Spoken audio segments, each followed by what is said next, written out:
15 વર્ષથી પાલેજમાં જૂના અને જાણીતા computer, laptop, CCTV camera service, printer repairing તેમજ નવા અને જૂના કોમ્પ્યુટર લે વેચ કરનાર. એડમિશન ફોર્મ તેમજ તમામ સરકારી ફોર્મ ઓનલાઈન ભરી આપવામાં આવશે. આમોદનો ટાવર, પાલિકાની બેદરકારીનું મોતનું મિનાર, જર્જરિત બનેલા ટાવરનું સમારકામ હાથ ક્યારે ધરવામાં આવશે? લોકમુખે ચર્ચાઓ ઉઠી. આમોદ શહેરના હાડસમા વિસ્તારમાં ઉભેલો ઐતિહાસિક ટાવર આજે ગૌરવ નહીં પરંતુ મોતનો મિનાર બની ગયો છે. વર્ષોથી જર્જરિત હાલતમાં ઉભેલો આ ટાવર કોઈ દુશ્મનનો હુમલો નથી પરંતુ આમોદ નગરપાલિકાની ઘોર બેદરકારી અને નિષ્ક્રિય શાસનની ખુલ્લી જાહેરાત હોવાનું લોકમુખે ચર્ચાઈ રહ્યું છે. ટાવરના પ્લાસ્ટરના પોપડા સતત ખરીને નીચે પડી રહ્યા છે. એક વેપારીને ઈજા પણ થઈ હતી, છતાં નગરપાલિકા કુંભકર્ણની નિંદ્રામાંથી જાગી નથી. પાલિકાએ ટાવરનું સમારકામ હાથ ધરવાની હિંમત પણ ન બતાવી અને જવાબદારી પણ સ્વીકારી નથી. ફક્ત એક નોટિસ લગાવી દેવામાં આવી છે. કોઈ ઘટના સર્જાશે તો વ્યક્તિગત જવાબદારી રહેશે. આ નોટિસ નહીં, જનતાની જિંદગી પર સત્તાધીશોની સહી છે. પ્રશ્ન એ છે કે આ ટાવર કોની મિલકત છે? વેપારીઓની, મુસાફરોની કે વિદ્યાર્થીઓની કે પછી આમોદ નગરપાલિકાની? જો આ જાહેર સંપત્તિ છે અને છે જ તો તેની સલામતીની સંપૂર્ણ જવાબદારી નગરપાલિકાની છે.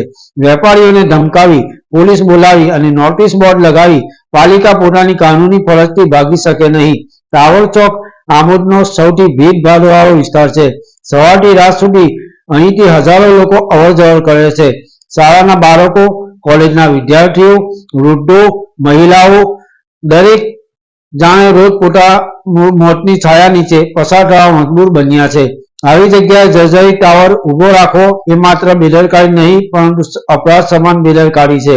આમોદ નગરપાલિકાના પૂર્વ પ્રમુખ સાજિદ રાણાએ અગાઉ ટાવર મુદ્દે પાલિકાની ગંભીર બેદરકારી સામે જાહેરમાં અવાજ ઉઠાવ્યો હતો. મીડિયા સમક્ષ આકરા પ્રહારો પણ કર્યા હતા.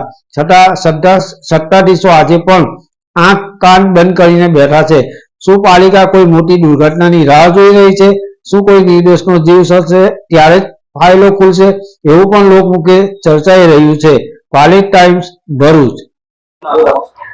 સાજિદ અલી ઇકબાલભાઈ રાણા, માજી નગરપાલિકા પ્રમુખ.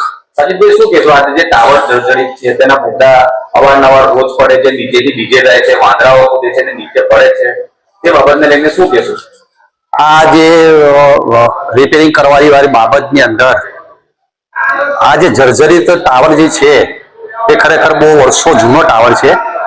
એને નગરપાલિકાએ નિયમ પ્રમાણે એની ચકાસણી કરવી જોઈએ. ચકાસણી કર્યા પછી એ જર્જરિત જે હાલતમાં છે તે ભાગ એને ઉતારવો જોઈએ. આપણે સુવિધા માટે ટાવર ઉભો કર્યો છે, વાત બરાબર છે, પણ કોઈ જાનહાનિ ના થાય એના માટે બી બહુ જરૂરી છે. જો કદાચ પેલી પારીઓ તૂટે તો વસ્તુ અલગ છે, પણ કાલે ઉઠી કઈ ટાવર પડે અથવા તો કોઈ જાનહાનિ થાય એના માટે નગરપાલિકાએ એના પર પગલા ભરવા જોઈએ અથવા તો કામ કઈ પણ નિર્ણય કરવો જોઈએ જેથી કરીને આ જે જર્જરિત હાલત છે અને વારંવાર મીડિયાની અંદર સમાચાર જે પ્રસિદ્ધ થાય છે એ નગરપાલિકાએ ધ્યાન આપીને જે તે વર્ગના જે તે માલિક હોય એને નોટિસ આપી અને એની ચકાસણી કરી અને એને આગળની કાર્યવાહી કરવી જોઈએ જેથી કરીને જાનહાનિ ના થઈ શકે.